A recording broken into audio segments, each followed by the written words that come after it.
দায়িত্ব থেকে বিএনপিপন্থী শিক্ষকের পদত্যাগ এক ধরনের প্রতারণা বলে মন্তব্য করেছেন ছাত্র শিবির সমর্থিত প্যানেলে এজিএস প্রার্থী ফেরদৌস আল হাসান।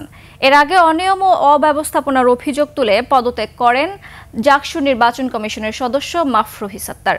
সহকর্মী শাহেদ জুয়েল ও আরিফুল ইসলামের পাঠানো তথ্যচিত্রে শফিকুল ইসলামের রিপোর্ট।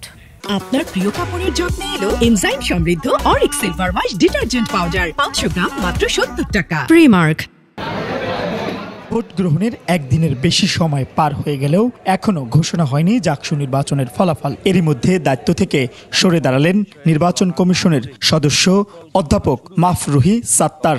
তিনি ফার্মেসি বিভাগের শিক্ষক এবং জাতীয়তাবাদী শিক্ষক ফোরামের বিশ্ববিদ্যালয় শাখার সভাপতি।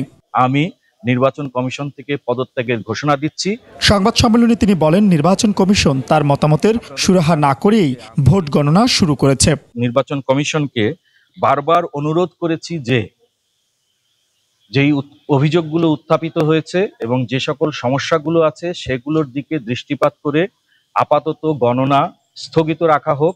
শেষ মুহূর্তে এসে নির্বাচন কমিশনের এক সদস্য পদত্যাগ করলেও তিনি দায় এড়াতে পারে না বলে জানিয়ে দেন সমন্বিত শিক্ষার্থী জোট প্যানেলের প্রার্থী ও সমর্থকরা। শিক্ষার্থীরা তাদেরকে দেখিয়ে দিয়েছে কিভাবে ভোট কেন্দ্রে এসে ব্যালট বিপ্লবের মাধ্যমে জবাব দিতে হয়।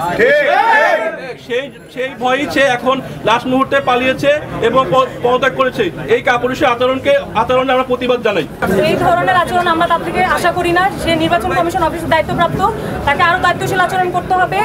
সকল প্রকার ষড়যন্ত্র আমরা শিক্ষার্থীরা রুখে দিব। যখন নির্বাচন বানচাল হলো না তখন তারা পদত্যাগ করলো। এদিকে প্রধান নির্বাচন কমিশনার জানিয়েছেন, রাতের মধ্যে ফলাফল ঘোষণা করতে জনবল বাড়ানো হয়েছে। আমরা আশা করি আজকে রাতের মধ্যেই আমরা ভোট গণনার কাজ সম্পূর্ণ করে ভোট গণনা শেষে আমরা নিয়ম মাফিক ফলাফল ঘোষণা করতে পারবো। সিনেট ভবন সহ ক্যাম্পাসে কঠোর অবস্থানে রয়েছে আইন শৃঙ্খলা রক্ষাকারী বাহিনী। Shafiqul Islam, desk report, 21 television.